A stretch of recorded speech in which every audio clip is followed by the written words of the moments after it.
ओम नमः प्रणवार्थाय शुद्धज्ञानैकमूर्तये निर्मलाय प्रशांताय दक्षिणामूर्तये। मैं अक्सर साल में 2 साल में एक बार आता हूँ। इस बार 1 महीने के भीतर 2 बार आया। तो आपने यहाँ वेस्ट बंगाल का प्यार में हमको ऐसे खींच के ले आया। एक तो 19 तारीख नवंबर में आए, फिर अभी 1 नवंबर को आए, फिर 18 दिसंबर को आए। तो और पार्थोदा लास्ट टाइम जब हम आए थे, पार्थोदा से फोन पे बात हुई थी। और पार्थोदा बड़े प्यारे हैं, और वो जितने मोटे हैं उतने भी प्यारे हैं। मैं इनको कहता रहता हूँ आप बेंगलुरु में आओ तो 5-6 दिन रेस्ट करो। बहुत काम करते, बहुत मेहनत करते हैं, दिन रात बंगाल के लिए सोचते हैं। तो मैंने कहा आपका हेल्थ का देखना हमारा जिम्मेदारी, आप आओ। मैं बोल रहा हूँ अभी इलेक्शन के बाद इनको ले जाएंगे वहां 4-5 दिन के लिए। तो बात होती रही पार्थोदा से, और पार्थोदा ने ममता जी से हमको कनेक्ट करवाया। मैंने कहा ममता जी से बात करेंगे। एक बहुत बड़ा कार्यक्रम दिल्ली में जो हो रहा है, वर्ल्ड कल्चरल फेस्टिवल, विश्व सांस्कृतिक महोत्सव, हमने ममता जी को इसके बारे में बताया। आपको आना है उसमें? तो तुरंत ममता जी बोले आप यहाँ करो, सॉल्ट लेक स्टेडियम हम दे देंगे, पूरा हम सपोर्ट करेंगे, आप कलकत्ते में करो प्रोग्राम। मैंने कहा अब तो सारा सब अरेंजमेंट हो गया, वहां इतने लोगों का फ्लाइट्स बुक हो गया। मैंने कहा इस बार तो मुश्किल है, अगले बार कर देखेंगे। मैंने ये कहा। तो उन्होंने बताया कैसे उन्होंने, हमने कहा कि हम पुरुलिया में और गांवों में सोलर लैंप्स वगैरह दे रहे हैं गांवों में। तुरंत उन्होंने कहा अरे कहाँ दे रहे, हमको सब बताएंगे कहाँ कहाँ हो रहा है। माने उनको इतना इंटरेस्ट था, गरीबों को, बिल्कुल पिछड़े लोगों को मदद जहाँ हो रही है, उनके एकदम उनके मन में इतना उसके लिए उत्साह था। हम बताए कहाँ हो रहा है, हम क्या कर सकते हैं। फिर बात करते करते हुए इस तरह के उड़ान का एक प्रोग्राम बना रहे हैं, और छोटा सा जमीन था, इससे 1/3 ऑफ दिस प्लेस वो खरीद लिया वहां हम लोगों ने सिटी में। अब ना वो भी आए के सब लोगों के सहयोग से और लोगों के सहयोग से, आर्ट ऑफ लिविंग के सहयोग से। फिर उन्होंने कहा कि नहीं अभी तुरंत हम आपसे बात करेंगे दिलीप जी से। तो दिलीप जी को फोन जुड़ाया, तो बोले कि यहाँ पर करें, थोड़ा आगे, थोड़ा दूर पर, पोइलान जगह पे करो। तो देखिए 1 महीने के अंदर फिर अपना यहाँ आए, और यहाँ तो देखो मिराकल हो कि जो फाउंटेन आ गया यहाँ, इतना अच्छा। अब ऐसा लग रहा मैं भी यहाँ पे रहूं। तो इतना सुंदर, पहले तो इतना पेड़ लगा के रखे हैं।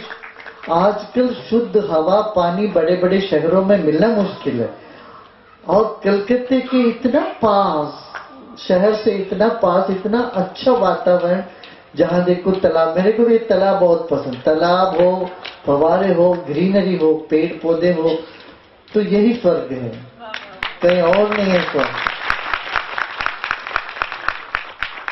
तो ऐसा एक माहौल यहाँ भी इन्होंने, दिलीप जी ने थोड़े समय में 2-3 हफ्ते में ये क्रिएट कर दिया, इतना अच्छा।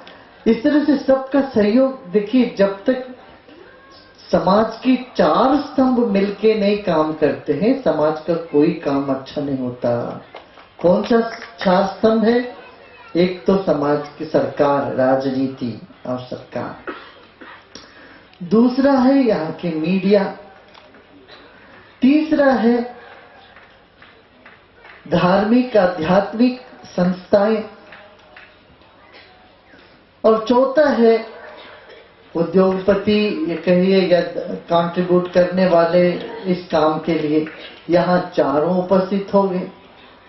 जब हम अमेरिका गए थे, इस तरह का प्रोजेक्ट यहाँ है, बोले कि आप सुरेश वासु जी और ये सब लोग, त्रिपाठी जी, सब वहां के जितने भारतीय मूल के लोग हैं, उन लोगों ने कहा हमको अपने देश के लिए हमको कुछ करना है, हमें वापस अपना देश। हमने इस कारण से एक OVBI शुरू किया, overseas volunteer for better India. Hindustan में किया था वॉलंटियर फॉर बेटर इंडिया। हर एक व्यक्ति 1 घंटा अपना देश के लिए दो। मैं ये कह रहा हूं, रोज 1 घंटा। एक वीक में 7 घंटे हम देश के लिए देंगे। आज मैं अभी यहाँ आने से पहले गए हम वहां टॉलीगंज में, चेतला में हम गए। वहां देखो कितने युवा अपना जी जान लगा के वहां के जो स्लम ड्वेलर्स से, वहां के गरीब लोगों की सेवा में लगे हुए हैं। देख के मुझे बहुत खुशी हुई। देखिए ये लोग, युवा लोग, ये तो सिनेमा में बैठ सकते थे, जाके फुटबॉल खेल सकते थे, वो अपना प्राइम टाइम पे वो सब एक तरफ रखे, समाज के लिए कुछ अच्छा करना, इस उद्देश्य से वहां सब जुट के इतना अच्छा काम किया। इसी तरह से जब वॉलंटियर फॉर बेटर इंडिया शुरू किया था तो विदेश में overseas volunteer for better India पर शुरू किया। अब आप लोग देखो अमेरिका से आए इस प्रोजेक्ट के शिलान्यास के लिए, ये देखेंगे, हम इसके अंग होएंगे। और इतना जल्दी, इतना शीघ्र, कम समय में इतना सुंदर जगह यहाँ बन गई। और आपने अभी बताया दिलीप जी ने इधर वृद्धाश्रम भी बनाया, अभी आते वक्त हमको दिखाया। ये बहुत अच्छा होगा, बच्चों के साथ वृद्ध है, एक बच्चे वृद्धों का सेवा करेंगे, वृद्ध बच्चों को सिखाएंगे, बड़ों का आशीर्वाद मिले बच्चों को तो बच्चे का जीवन अच्छा हो जाएगा। तो ये ऐसे ही समाज का ये 4 स्तंभ मिलकर काम करेंगे तो समाज का उत्थान अधिक होगा। क्यों आध्यात्मिक रास्ते में जो लोग हैं, आध्यात्मिक पथ पर जो लोग हैं, इनमें खूब उत्साह होता है, डेडिकेशन होता है, निस्वार्थ सेवा भाव होती है। अब देखो लोग, कितने सारे लोग वो आए गए, मगर स्वामी विवेकानंद जी को क्यों सब लोग याद करते हैं? कि विवेकानंद जी सेवा का वो प्रेरणा देते रहे और सदियों तक देते रहेंगे। तो ऐसे अरविंदो आए, अरविंदो ने इतना सेवा के लिए किया। बंगाल एक आध्यात्मिक भूमि है, यहाँ पर चैतन्य महाप्रभु आए, थियोसॉफिकल सोसाइटी का यहाँ से शुरू हुआ, ब्रह्म समाज यहाँ से शुरू हुआ। तो इस तरह से देश की समाज में ये परिवर्तन के लिए जो जो कार्यक्रम हुआ वह इस भूमि से हुई। यहाँ लोगों में बहुत आस्था है, प्रेम है, श्रद्धा है। उस श्रद्धा की एक कड़ी को आगे बढ़ाना है, आप सबका ये जिम्मेदारी है। रामकृष्ण परमहंस, हाँ वो तो विवेकानंद जी का नाम लेते, परमहंस जी तो है ही साथ में। रामकृष्ण परमहंस और योगादास सोसाइटी के परमहंस योगानंद जी भी यहीं से, बंगाल से। माँ शारदा, हाँ बहुत। और हाँ, आनंदमयी माँ भी बंगाल से आई है। तो बंगाल की धरती में बहुत संतों को जन्म दिया यहाँ पर, इसलिए यहाँ अब वो है, इसको और थोड़ा उभारना है। उभारने से क्या होगा, यहाँ क्राइम खत्म हो जाएगी। अब बात तो है, मैं इनके सामने ही कह रहा हूँ कि क्राइम बढ़ रहा है देश में सब जगह, और बंगाल में भी बढ़ता जा रहा है। ये सब समाप्त होना हो तो हमें जगह जगह आध्यात्म की एक लहर उठाना पड़ेगा।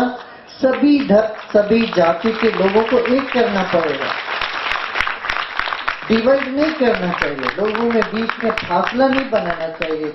यहाँ पर सब हिंदू, मुस्लिम, ईसाई सब मिलके, सिख, ईसाई, सब लोग जैन मिलके काम करें, ये अध्यात्म है। कभी रिलीजन में जो लोग फंसते हैं तो वो डिवीजन की बात करेंगे, मगर अध्यात्म, स्वामी रामकृष्ण परमहंस जी ने तो एकता की बात, उन्होंने सभी धर्म के लोगों को एक साथ जोड़ के लेके गए और वही रास्ता हिंदुस्तान के लिए शुभ है आज। तो इसलिए हमें ये सब मिल के कर रहे हैं, ये काम बहुत श्लाघनीय है, ऐसे करते जाइए।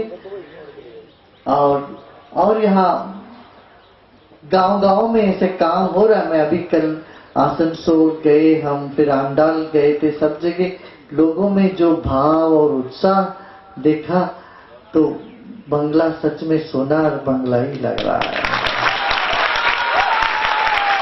तो आप सबको बहुत बहुत प्रेम और आशीर्वाद। ये काम जल्दी जल्दी बढ़े आगे।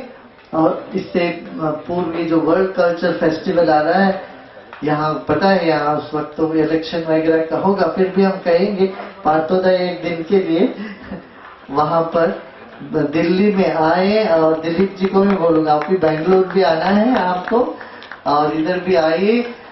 और एक विश्व के स्तर पर जो भारतीय अध्यात्म की जो एक छाप पड़ रही है, उसको आप सब लोग देख पाएंगे और इससे हमारी प्रेरणा बढ़ेगी और काम करने में क्षमता भी बढ़ जाएगी। इतना ही कहके आप सबको बहुत आशीर्वाद।